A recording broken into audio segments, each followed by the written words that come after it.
paz do Senhor, queridos irmãos. É uma alegria estar com vocês em mais um encontro do programa Acessibilidade em Ação, um espaço dedicado à reflexão e ao fortalecimento de práticas inclusivas em nossas igrejas. Neste episódio, vamos abordar um tema extremamente importante para a convivência cristã. Trata-se do suporte nas interações sociais. Nem sempre compreendemos corretamente os comportamentos das pessoas ao nosso redor.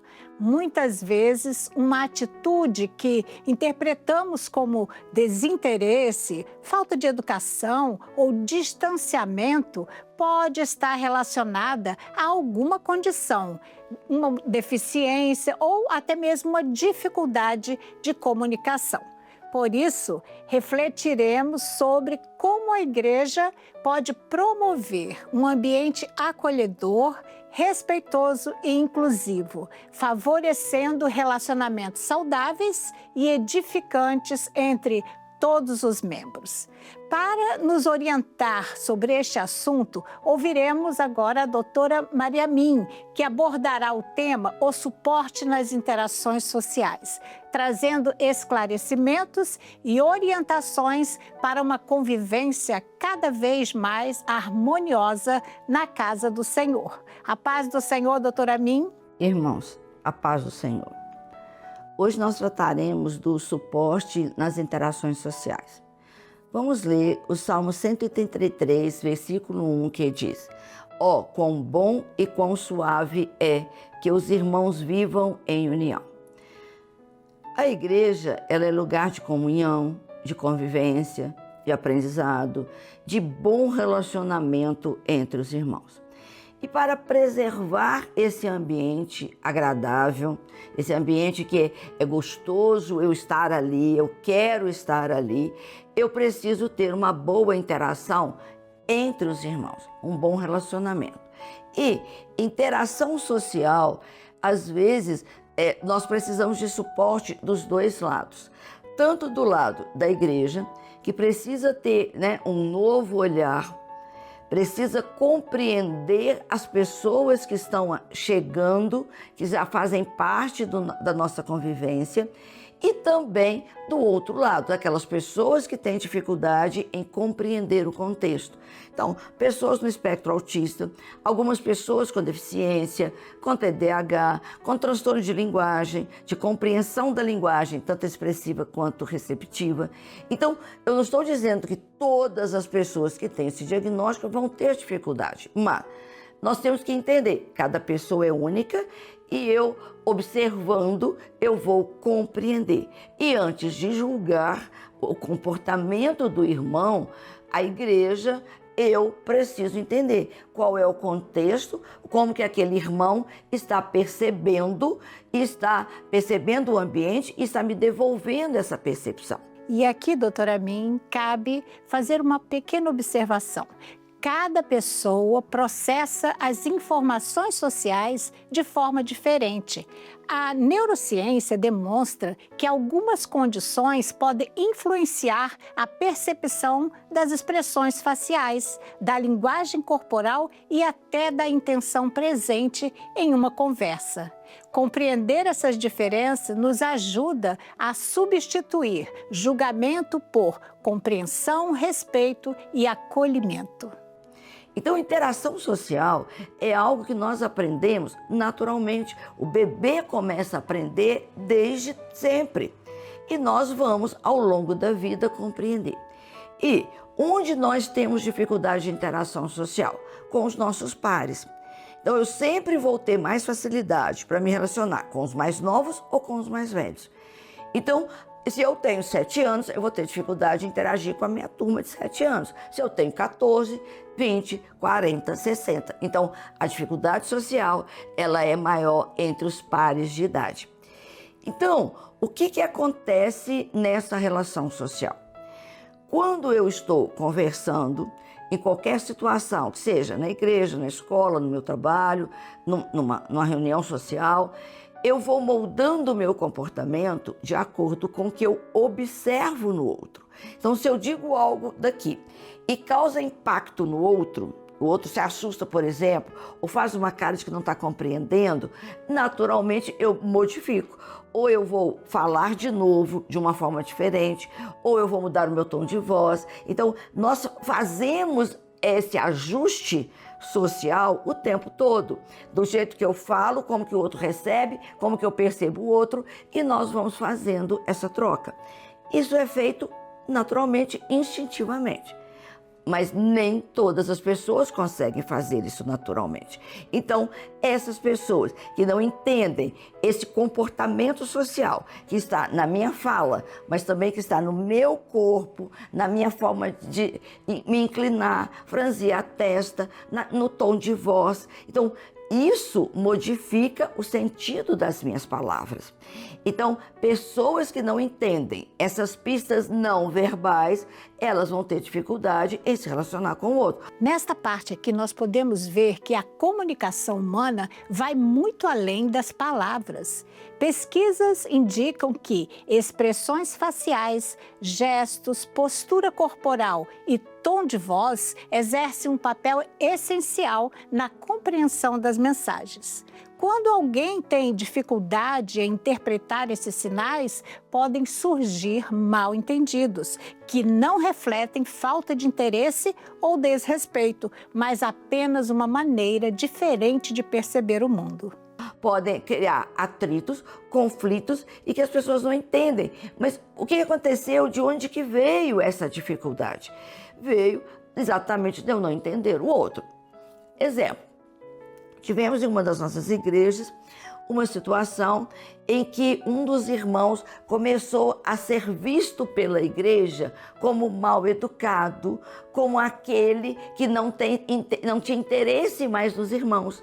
Antes ele conversava, ele cumprimentava a todos e de repente esse irmão passou a não cumprimentar as pessoas. E aí qual foi a leitura dos irmãos? Ele está nos desprezando. Ele não quer conversar comigo, não gosta de mim. E aí vai o quê? O pensamento vai trazendo uma coisa ligando a outra e daí a pouco houve uma situação constrangedora na igreja em relação a esse irmão. Então, nós fomos lá e o que estava acontecendo? Esse irmão, que já estava na igreja há muito tempo, instrumentista inclusive, ele estava perdendo a visão, ele estava perdendo o campo visual. Então, a visão dele, que antes ele conseguia enxergar bem, né, esse campo visual, eu tenho que perceber, olhando para frente, eu consigo perceber objetos e pessoas aqui. Então, eu observo e eu olho para saber o que é. Então, esse irmão, o campo visual dele estava se fechando. Então, pessoas que não estavam em frente a ele não eram vistas. Então, o irmão passava aqui e ele não olhava e cumprimentava. Irmão, a paz do Senhor. Ele não via o irmão. Então, entender a situação, né? Isso foi, então, esclarecido para a igreja que esse irmão não estava desprezando os demais, que ele não estava ignorando, mas simplesmente ele não estava enxergando aquele irmão. Doutora Minha, aqui neste exemplo, né, nos ensina uma lição valiosa. Antes de interpretar um comportamento, precisamos compreender o contexto. A acessibilidade, ela começa quando deixamos de fazer suposições e passamos a buscar entendimento.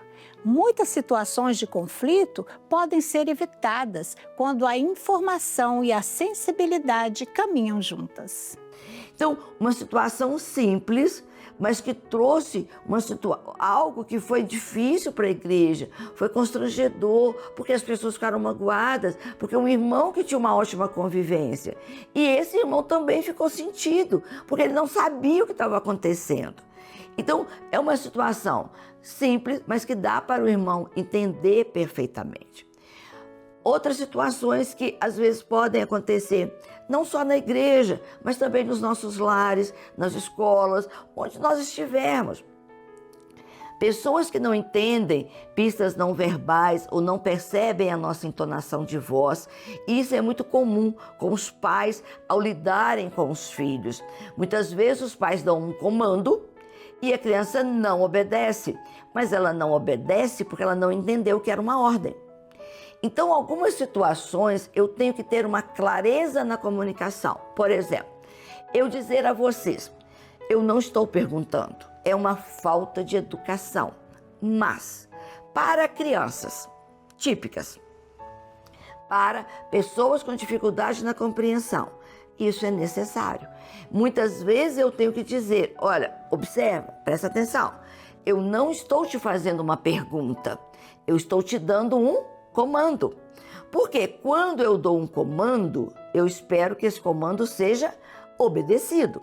Mas se eu faço uma pergunta, eu estou dando à pessoa a opção de me dizer sim ou não. Então, muitas vezes a pessoa não atende porque ela percebe que não, tá me perguntando, então eu posso escolher não. Isso é muito comum com principalmente mães, que ela diz para a criança assim, vamos tomar banho? E aí a criança diz, não quero tomar banho. O menino desobedeceu, não, o menino não desobedeceu, você perguntou, você não disse a ele, nós vamos tomar banho agora. Você disse assim, vamos tomar banho? É uma pergunta. Então, ter essa clareza do que eu estou dizendo é importante. Então, muitas vezes eu tenho que dizer, olha, agora eu estou te fazendo uma pergunta. Então, agora você vai me dizer se você quer ou não. Então, isso é interação social. Eu tenho que entender o que o outro quer me dizer, o que o outro está me mostrando, para que eu tenha uma boa resposta para aquela pessoa. Então, entender isso é importante, porque nós não percebemos as dificuldades que existem, os atritos, muitas vezes, entre as pessoas, né, e especificamente aqui entre os irmãos nas igrejas, são conflitos, às vezes, por maus entendidos. Eu não entendo direito o que você quis dizer, e aí eu, em vez de ir lá esclarecer, eu começo a pensar e a criar confusão na minha cabeça. E daí a pouco eu brigo com todo mundo, eu acho que ninguém gosta de mim e não está acontecendo nada. Então é importante que a igreja entenda, interação social é uma mão dupla. Então eu preciso aprender a conviver, a entender o comportamento da pessoa com deficiência, da pessoa no espectro autista, na pessoa com deficiência intelectual, no TDAH, naquelas que têm transtorno de linguagem, às vezes na inflexibilidade do idoso. Sim, a igreja precisa entender isso. Nós, como sociedade, nós precisamos entender. Mas também o outro lado precisa também moldar o seu comportamento. Não é porque eu tenho na igreja uma criança, por exemplo, com autismo, ou uma criança que tem um TDAH, que essa criança está liberada, livre para fazer o que ela quiser. Isso não é verdade. Então, não é porque eu trago comigo uma característica de um diagnóstico que eu estou livre para me agir do jeito que eu quiser e o outro que me entenda. Isso não é verdade. Então, existe uma mão dupla. Eu tenho que, a igreja, ter um novo olhar, aprender a olhar para essa pessoa, mas nós também precisamos ensinar condutas adequadas na igreja, ensinar rotina, ensinar reverência na casa do Senhor, ensinar respeito pela hierarquia da igreja, aos pastores, aos ungidos, ao diácono, aos idosos. Então, nós não podemos ficar refém de um diagnóstico e abrir agora que não, mas o meu filho, ele agora pode fazer qualquer coisa na igreja. Não. Então, a igreja é um lugar de convivência pacífica. Ó, quão bom e quão suave é que os irmãos vivam em união. Então, nós vamos ter paciência, nós vamos ensinar, repetir o ensino quantas vezes for necessário. Mas o objetivo é que todos aprendam a ter reverência na casa do Senhor e que todos aprendam a conviver em harmonia. Então, eu espero que esteja claro, porque nós não podemos liberar o outro só porque ele tem alguma característica ou algum diagnóstico. Então, irmãos, vamos todos contribuir para que a igreja seja esse lugar que Deus quer que seja e que nós também desejamos que seja. Um lugar de paz, de alegria, de harmonia e que eu tenha grande prazer em ir. Que os irmãos fiquem em paz e que o Senhor possa abençoá-los e ajudá-los a entender e a promover esse ambiente cada vez melhor nas nossas igrejas. A paz do Senhor. A paz do Senhor, irmã Aramin. E assim chegamos ao final de mais um episódio do programa Acessibilidade em Ação. Hoje aprendemos que as interações sociais envolvem compreensão, empatia, respeito e também responsabilidade compartilhada. Muitas vezes, pequenos ajustes no nosso olhar, na nossa forma de comunicar, podem transformar a experiência de um irmão dentro da igreja. Que nós possamos desenvolver cada vez mais uma cultura de acolhimento, promovendo ambientes onde todos se sintam amados, respeitados e incluídos. Agradecemos à doutora Amin pelas orientações e a você que nos acompanhou. Que o Senhor abençoe a sua vida. A paz do Senhor e até o próximo programa.